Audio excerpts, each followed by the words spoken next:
Salakia, continuing. It says,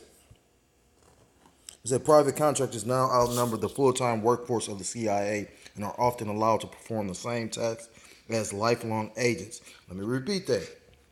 Private contractors are now Private contractors now outnumber the full-time workforce of the CIA and are often allowed to perform the same tasks as lifelong agents. Uh,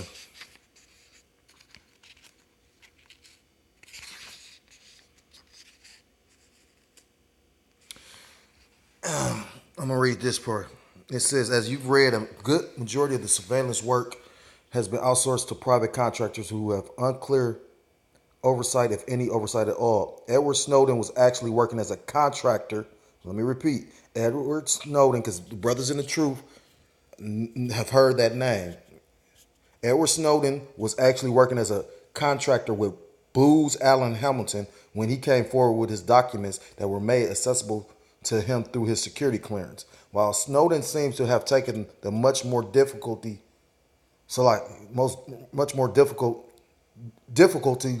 traveled moral high ground, most contractors obviously are not. The admission by the NSA about employees and contractors alike targeting romantic interests through loving it brings up some very serious questions. Many of the victims of non-consensual experimentation with electromagnetic weapons are female, and a great percentage of them are complaining about sexual assault along with their targeting.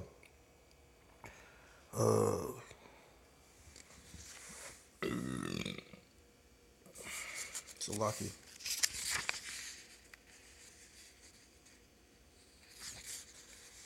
Okay, like I said, I was gonna combine the two chapters because it was something in this other chapter. Because, like I say, I'm gonna read this and then I'm gonna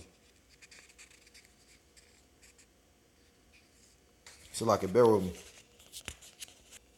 Yeah, because I was gonna combine the two chapters. Okay, this chapter talk about the Valley of Elah, and it's bringing up. He's quoting 1 Samuel 17:49, and that's when David. It says, and David put his hand on his bag and took out a stone and slung it and struck the Philistine on his head. So it goes into talking about David and Goliath. He says, when I first began to write about this topic and conducted thousands of emails, phone, and live interviews with victims of this technology. So I get what he's saying. He's saying he feel like David versus Goliath because the sheer number of people and how big the government is. That's why you know at the end of the day that's a hive mind type of thing too. You know what I mean? And then he's like one man. You get what I'm saying? So that's why I'm assuming he used the analogy of that. He said, I immediately noticed a sense of defeat in most of them. The number of victims emailing me has grown exponentially since 2006. So when you got multiple, it's one thing when you got one person saying something, you know what I mean? He might be bugged out.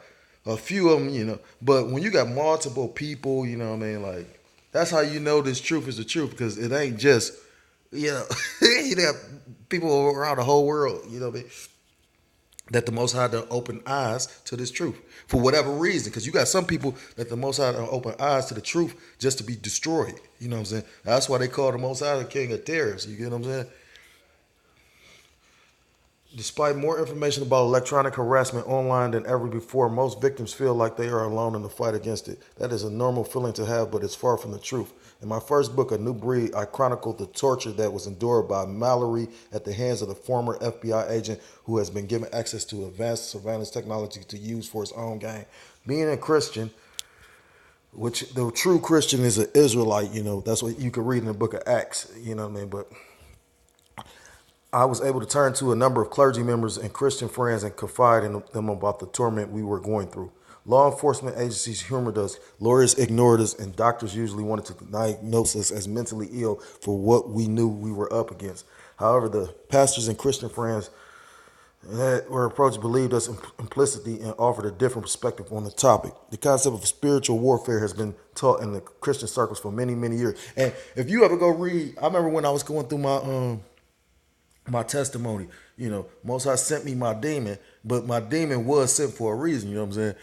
Like as hard as it is, and how much I'll be like, but that's my walk. I was watching the video by the brother Tazapah, you know, Shalom, the elder went into how I got a new insight on it. You know what I'm saying? Because it's a difference when you suffering and you don't know why you suffering. You can go crazy. That's when motherfuckers feel like it ain't no hope and they commit suicide and shit like that. That's when people actually get that depression demon on and commit suicide. When you know why you going through something, that's why, like, for instance, when a motherfucker, say for instance, somebody did something to somebody you love or your child or something, and you do, an eye for an eye and fuck them up and kill them, you'll have a dude like that or a female be in jail and not tripping. You know what I mean?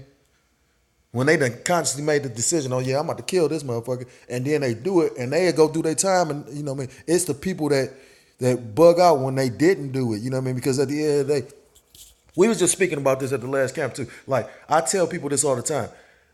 That's why you had people get stoned to death in ancient society, especially in the Israelite society, it wasn't no prison. That was Roman shit and all that, you know what I mean, in them heathen nations. Because naturally everybody wants to be free. You know what I'm saying? A fucking dog want to get free. If you chain a dog up, he gonna try to get off the fucking chain. You know what I'm saying? So how much more so a person? You know what I'm saying? Yeah. It's so, but because my whole point of bringing all this up, Salakia, is she introduced me to this book by what's her name, Rebecca Brown. That woman, as old as that book was talking about the RFID chip way back then. You know what I'm saying? People don't see because they choose not to see, or they just, that's your lot. But at the end of the day, it says in scripture, everybody gonna see the return of Yahweh Ba'ashem Yahushua, Yahweh Shah Hamashiach. They gonna all see, every eye shall see. You know what I mean? It says, hold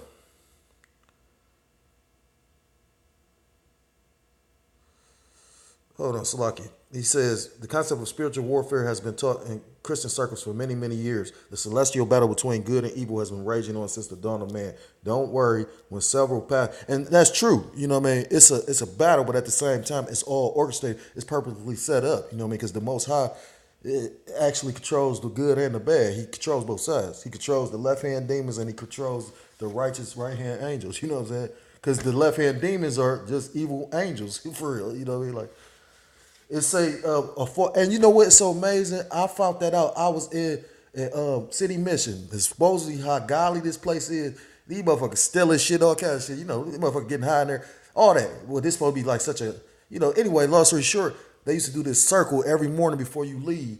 They'd sit around and they, do a little prayer or talk about your day because that's a homeless shelter. That's frustrating. A person, you will never know what a person that's living like that is thinking, and I'll never forget. Dude sat up there and said that, and he looked like a 2/3 nigga all day, but he said that he was like, life is balance. You know what I mean? He's like, and then coming into the truth, and then hearing that, and then reading that, and I'm like, damn, that's deep. You know what I mean? So you never know. That's why it says in scripture, roughly paraphrasing about entertainment and of angels. You never know if you entertain the angel unaware. You know what I mean? That's why you got to be careful of how you act amongst. That's why it's easier said than done. But the thing with this truth is, it's not about memorizing all the scripts. It's about actually utilizing it in your life. It's one thing to speak on them or read them. It's another thing to apply them. He says, don't worry, when several prophets I spoke with about our torment told me that we were chest deep in spiritual warfare, I balked, just as you currently doing as you try and make sense of this chapter. But no, I get what he's talking about, though, because at the end of the day, everything happens on the spiritual level before the physical. So yeah, he was going to spiritual warfare because, you know what I mean, like he was getting fucked with in the physical realm. So, you know what I mean? We are not fighting demons, but men stalking us, breaking into our homes and using electromagnetic weapons on us. Several trusted pastors that I confided in finally made me understand that while as victim and perpetrators, we were the flesh and blood in much larger celestial war between the forces of dark and light. That's the spirit, because I just spoke on this. The war between good and evil was before man was ever created. This is the part I wanted to get. It says he's going into the Apostle John had been exiled on the island of Patmos for his atrocities as a missionary. This scenario does not sound much different from the adversities that the men in the truth some, Christians around the world. Because you got to remember, there's still places in the world that if you proclaim that you're a Christian, you get killed.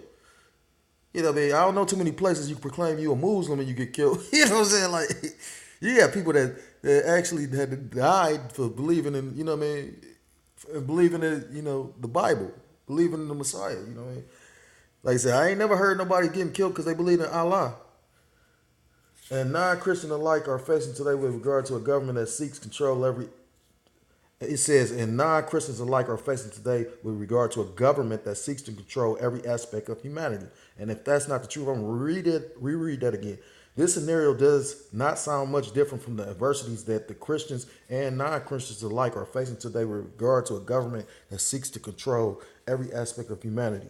Pastor Perry Stone, which I think is an agent, because I've read some of his books, you know what I mean? But once you get into a certain position and you making that type of money, you got to remember, Satan jumps on everybody. He tempted the Messiah. Why wouldn't he tempt some of these pastors? You know what I mean? Like these dudes, you know what I mean? You living in mansions and shit like that. Now, I ain't saying that you can't be blessed by the Most High. The Most High used, people don't know this about Prince. As fucked up as he was, he actually, like, they was talking about, I forgot who spoke on it. It was somebody famous, though. It was like he did a concert. And after the concert, you know what I'm saying, when they packed up all their equipment and whatnot, the people that actually, like, staged the event went into the room, like, I guess where, I don't know, it was the ticket room, or they went somewhere where they was holding their equipment, and they found bags full of money. So he left a lot of the profit or the money that they made off the concert. He just left it. You know what I mean? You got people that actually are well off in this world that some kind of way help to benefit the body. You get what I'm saying? So who's to say, who's a secret disciple? You know what I'm saying? Because best believe these entertainers, these, people that's, amongst the elites, they know the truth. You know what I mean? Like come on. It's not coincidence that Kendrick Lamar made that song, yeah, and you know what I mean, don't call me black no more. You know what I mean? Like, so, at the end of the day, that's how we at the end for real. But this is part I wanted to bring out. It says, Pastor Perry Stone has long preached about the dangers of the RFID microchipping as it pertains in the book of Revelations. So and that's the spirit, because, Apostle Tahar been going in about the microchip. He did a few videos about it. So I'm sure anybody that's into any kind of so-called call themselves Christians and, read any kind of Christian literature and, they've heard the name Perry Stone. And I didn't know he was talking about the microchip though, but he said what we have said as well. So who are you gonna believe? maybe you gotta open your eyes a little bit. So I'm gonna reread it. It says, Pastor Perry Stone has long preached about the dangers of the RFID and microchipping as it pertains to the book of Revelations, which is the book of Revelations 16. In one of his sermons, he went in depth into the various types of microchips currently used today and some still under research for use in the future.